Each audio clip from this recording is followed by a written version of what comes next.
Welcome to our YouTube channel maths by Govind sir, जिसमें हम competitive maths and academic maths दोनों की ही प्रिपरेशन करते हैं।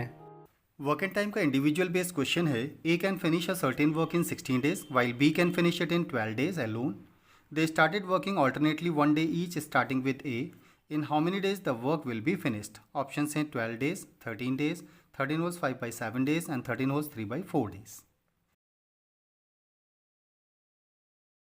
ना क्वेश्चन के अकॉर्डिंग ए अलोन 16 डेज में वर्क को फिनिश कर सकता है, बी अलोन 12 डेज में।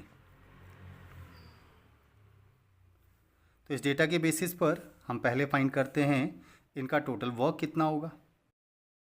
तो वर्क होगा दोनों टाइम का एलसीएम, तो 16 2 ज़ा 32 3 ज़ा 48, तो 48 विल बी द एलसीएम, तो 48 यूनिट का वर्क हो जाएगा ना। एफिशिएंसी ऑफ इंडिविजुअल आइडेंटिफाई कर लेते हैं इसके थ्रू। 16 से 48 को डिवाइड करेंगे तो 3 यूनिट पर डे की एफिशिएंसी से ए काम करेगा, एंड 12 से डिवाइड करेंगे तो 12 4 ज़ा 48, तो 4 यूनिट पर डे की एफिशिएंसी से बी काम करेगा ना। क्वेश्चन के स्टेटमेंट के according they started working alternately one day each starting with A, तो ए से स्टार्ट करते हैं। डेट मीन्स फर्स्ट डे में ऑल्टरनेट बेसिस पर काम कर रहे हैं। फर्स्ट डे में काम करने के लिए कौन आता है? ए आता है। तो ए की एफिशिएंसी है 3 यूनिट पर डे, तो डेट मीन्स फर्स्ट डे में 3 यूनिट वर्क फिनिश कर देगा। फिर सेकंड डे में क्योंकि ऑल्टरनेटली काम कर रहे हैं तो फर्स्ट डे का में जो ए काम कर रहा था वो अब छोड़ देगा, बी आएगा काम करने। तो सेकंड डे में बी काम करने आता, तो बी की एफिशिएंसी है 4 यूनिट पर डे, तो that means 4 unit per day की एफिशिएंसी से काम करेगा। तो फिर थर्ड डे में फिर ए आएगा, फोर्थ डे में फिर बी आएगा। तो डेट मीन्स इस तरह से ऑल्टरनेट बेसिस पर 2 डेज में ओवरऑल कितना वर्क हो जाएगा? तो डेट इज़ 3 and 4 7 यूनिट का वर्क हो जाएगा।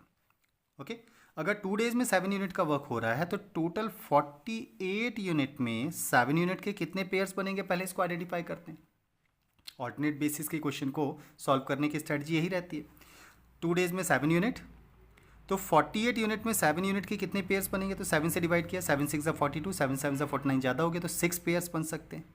जितने पेयर्स बन सकते हैं उसी नंबर से इसको मल्टीप्लाई कर देते हैं। तो जब हम इसे मल्टीप्लाई करेंगे तो इट विल बिकम 6 2 ज़ा 12 डेज में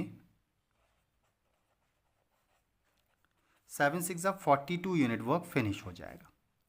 ओके, अगर 12 डेज में 42 यूनिट वर्क फिनिश हो गया तो अब रिमेनिंग वर्क कितना रह जाएगा उसको आइडेंटिफाई करते हैं।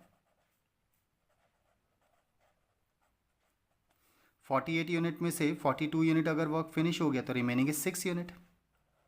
नाउ 12 डेज के बाद 13th डे में काम करने के लिए ए आएगा, तो डेट मीन्स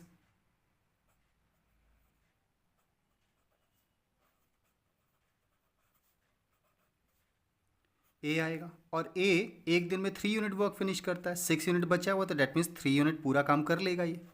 ओके, तो 13th डे में 3 यूनिट और वर्क हो जाएगा। अब इसके बाद रिमेनिंग वर्क कितना बचा, that we have to identify. 6 unit में से 3 यूनिट और फिनिश हो गया तो remaining work will be just 3 unit. Now 13th day complete हो गया, अब आएगा 14th डे। 14th डे में काम करने के लिए अब बी आएगा। बी की एफिशिएंसी है 4 unit per day. Efficiency 4 unit per day है, जबकि काम बचा है जस्ट 3 यूनिट, तो डेट मीन्स पूरा दिन नहीं लगेगा, कुछ कम टाइम लगेगा। तो डेट मीन्स बी को टाइम कितना लगेगा 14th डे में? तो time equal to work upon efficiency. तो time equal to work upon efficiency, work बचा है 3 यूनिट और एफिशिएंसी है 4 की, तो 3/4 पार्ट ऑफ द डे लगेगा। Okay, so the total time to finish the work will be, हमारा 13 डेज तो कंप्लीट लग गए, लेकिन 14th डे का just 3/4 part of the day लगा है। तो that means overall 13 holes 3/4 days में वर्क फिनिश हो जाएगा, and that should be the answer. So the option number D will be answer, 13 holes 3/4 days.